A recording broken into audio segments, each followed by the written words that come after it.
My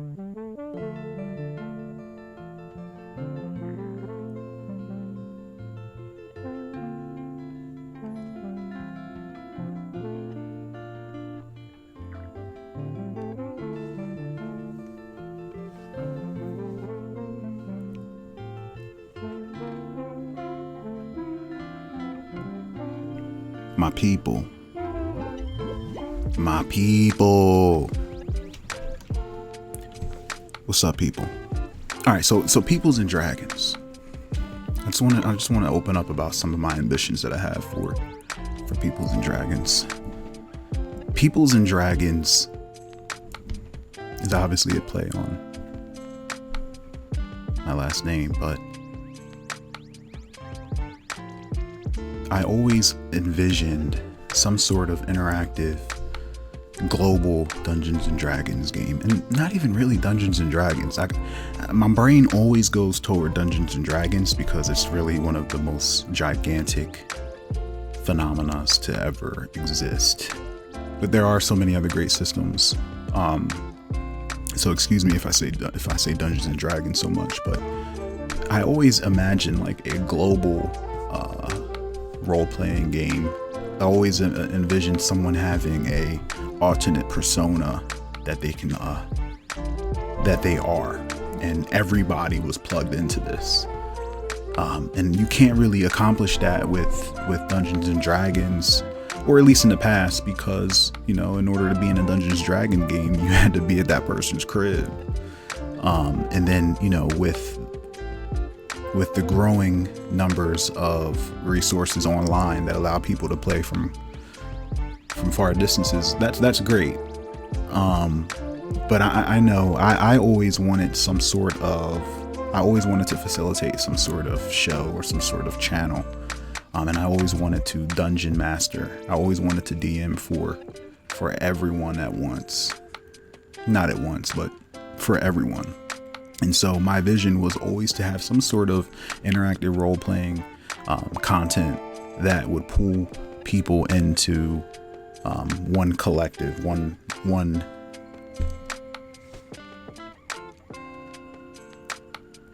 great giant world. So when I think of Peoplz Dragons, I think of something that involves everyone, the people. The reason you're watching this is because you're into role playing, you're into tabletop. We have that in common, and so I want to create something for myself, for these people to enjoy. So Peoplz Dragons, it's the people and then dragons. When I think of dragons, I always saw dragons to be emblematic of imagination. A person with a great imagination has a powerful dragon in their brain.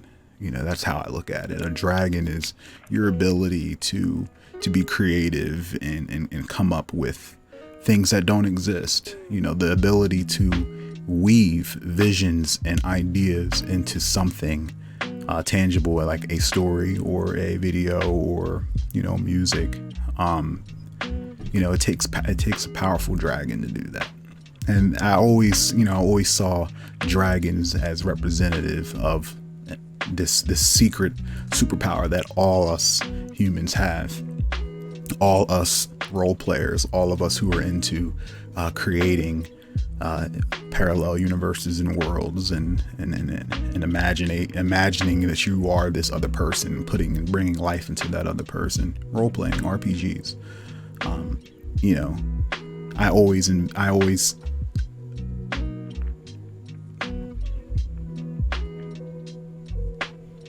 I always measured my own imagination by the ferocity of a dragon. There are times when my dragon is like Spyro the Dragon, a little writer's block, a little unmotivated. But then there's times where I go into a zone and my dragon becomes the blue eyes white dragon. So when I think of Peoplz Dragons, not only do I think of the people, but I also think of the people and their imagination. And it is my passion, it is my dream to get everyone into one place, and that's what I want to accomplish with with my channel, or one of the things I want to accomplish, because not only will I, take the role of a DM, a game master, a dungeon master for the greater group, but I also am going to be playing my own game, and that should be fun as well. I look forward to building this world with my character, and then on the flip side of that, DMing all my viewers, so that they can also carve their paths into this world that I'm going to be creating. My love for DMing had, it came from having the control to put other characters in a world and put them through challenges and give them the resources and the guidance to developing their character.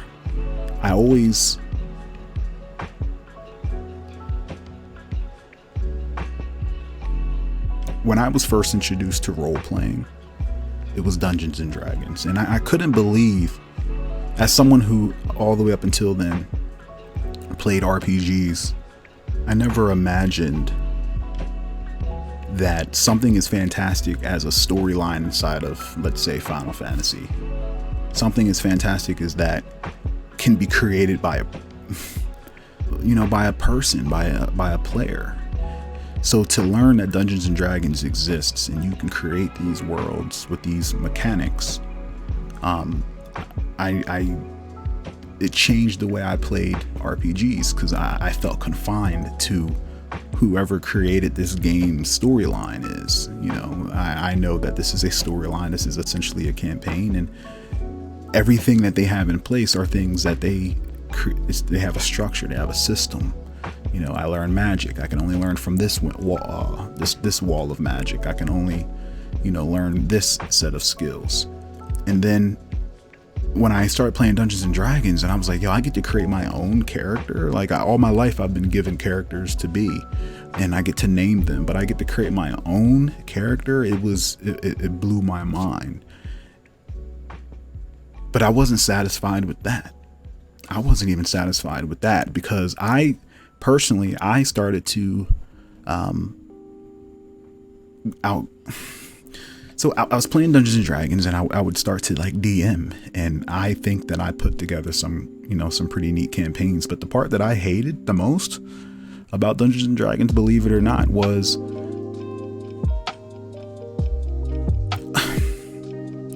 so you have monsters that exist in that world.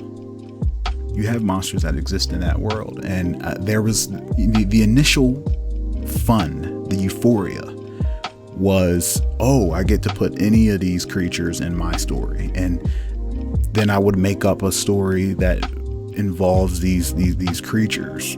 And of course, you can use flavor text and flavor. Dungeons and Dragons, is the greatest platform. It's the greatest game of all time, and I always cherish the fact that they straight up said, hey, you can add flavor text. Flavor text is encouraged. And that got me to thinking. I found myself flavoring everything, because I didn't like that I was using creatures that someone else created, or I didn't like that I'm using creatures that, have no relation to this world I created for my people to be in. It's no different. It's really no different than, hey, create this RPG, and here's some monsters that you can put in that RPG. And it's like all the Pokemon. So I have to create a campaign.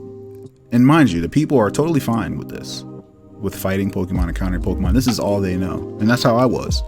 All I knew were the creatures that were inside of Dungeons and Dragons. But I didn't want to use them. I found myself creating my own. Then I discovered the mythic RPG system.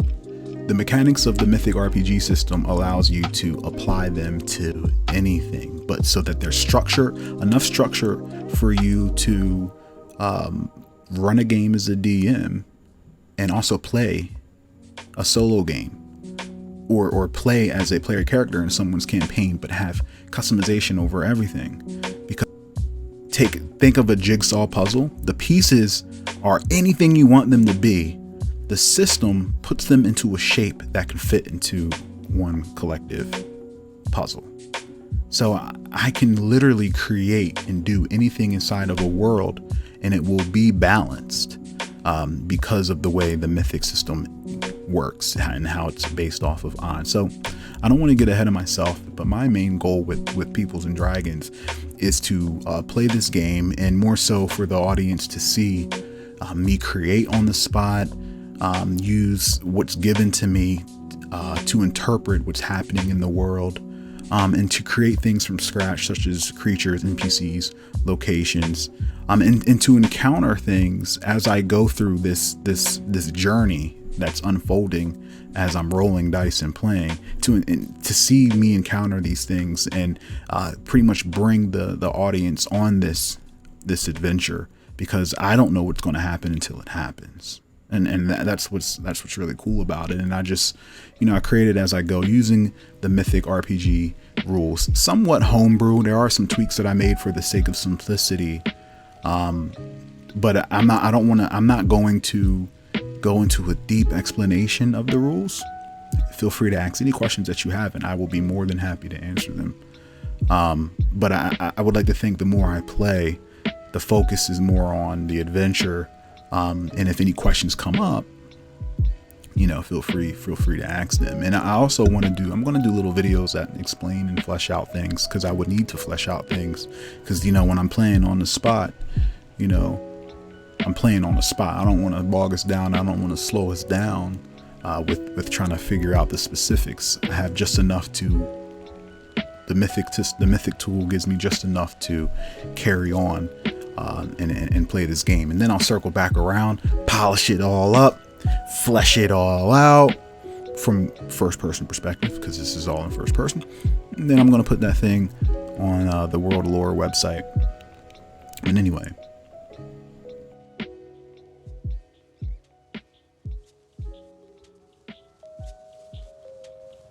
I like to think I developed a personal style of DMing, and I call it directing.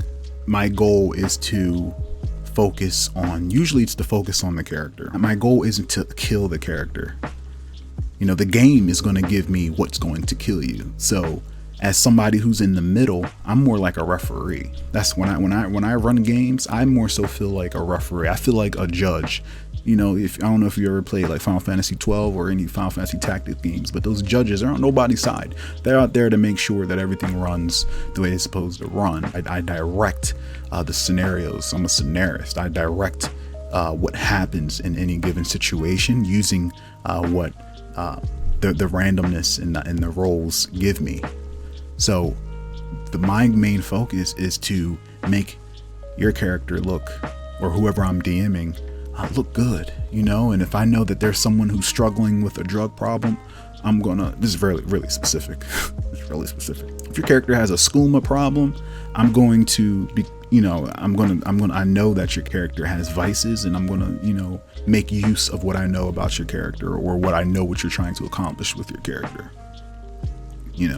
If you're somebody who likes to flaunt your strength, instead of just having you in a bar waiting for one of the NPCs to, come around so you can interrogate them, while you're waiting, I might make it so that a drunk person comes and threatens you to an arm wrestling match, just to give you an opportunity to challenge and have your strength challenged, so you can get a W.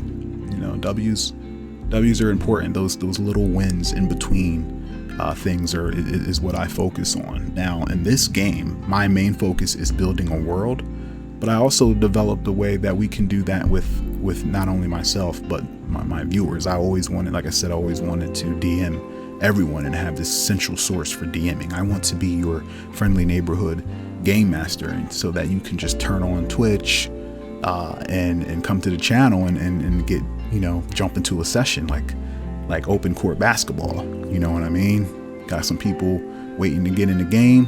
Boom, come on. Oh, we might run groups. We might run a party if everybody agrees.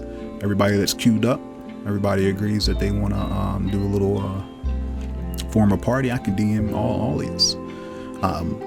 But my goal is not only to DM these characters, but it's also to build this world. So the things that you encounter in this world are going to be random, and you're going to be the person who discovers these things. And what I envision is that everything that is rolled and encountered, putting them in the world lore, but the lore of that thing is what you as a character, discovered. The Mythic RPG system puts so much emphasis on interpretation and infinite outcomes. The Mythic system gives you yes or no answers based off of, in response to yes or no questions that you ask. So if you have a question about anything, is there a door in front of me? Is there a cover that I can hide behind? All I got to do is be honest and declare the odds of the likelihood of it being a yes or a no. And I would apply those odds and ask a question, and then I would go based off of the response. And then also Mythic will throw out plot twists and events that will happen, along with words that are designed to be interpreted to mean what you need them to mean. There is an honor system here. It can be good or bad depending on what the words say in your given situation. So the Mythic system is very neutral in the sense of what it's throwing at you, and that's why it is one of my favorite systems. I've been using the Mythic system to solo roleplay almost since I found it. So going on, 8 years. I was sitting here building a world off to the side. It was cool. It was like a ninja world. And I'm like, I wonder if anyone would be interested in watching this process. Whenever a new character or a new NPC was introduced in this game I was playing in my brain, I would go and create a page for this character, and they now existed. And whenever something happened, I would have to roll to see if it involved this person. And that's how the Mythic system works. And it was like this growing world that I wasn't sharing with anyone. I'm like, you know what? I haven't done a fantasy genre yet. I am really itching to get into a solo game that I can not only have fun playing, but build off of, because my goal is to one day create film and content, additional mediums of content from this world that I'm building. I want to get away from what we have always used. I want to get away from the typical elves and orcs and chimera and giants, and create my own fantasy creatures, so that maybe one day my son wants to be an author, and I will be able to pass down this fiction that he can build from. So in between building this world as I solo roleplay,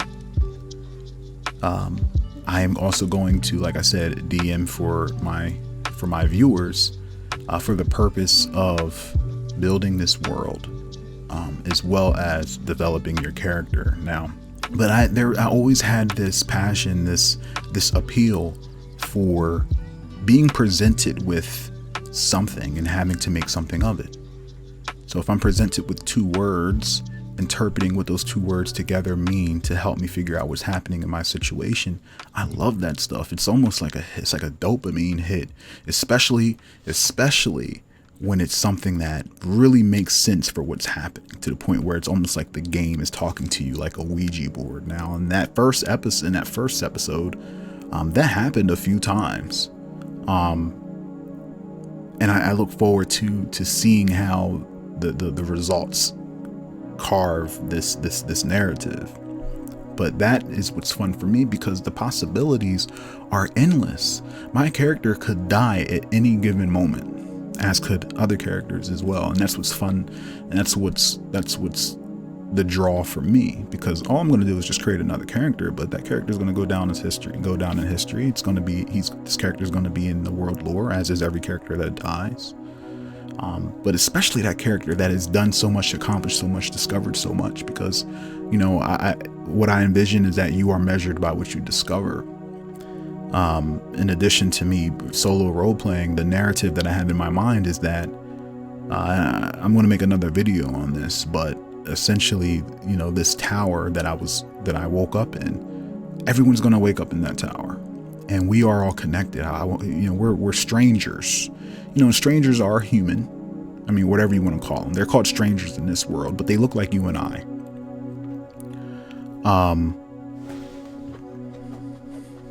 For now, I might change that later. I'm thinking of making rolling a description of your physical mental description when you roll your character's abilities as well. I'm still thinking about it, drawing inspiration from games like Sea of Thieves, where you know you're presented with your own unique pirate. But so just to recap here, this is a solo campaign that I am recording. I'm showing the process, and on the back end, after the live stream, I want to take that and, you know, jazz it up a bit. You know, some editing, some effects, some music, some narration. You know, I've always, if you look at my older stuff, you know, I was always into audio dramas. I love creating audio dramas using everything that I have at my disposal. So, you know, what I stream on my live, I'm turning that. I want to turn that. I'm going to turn it into what you saw in the first episode of this.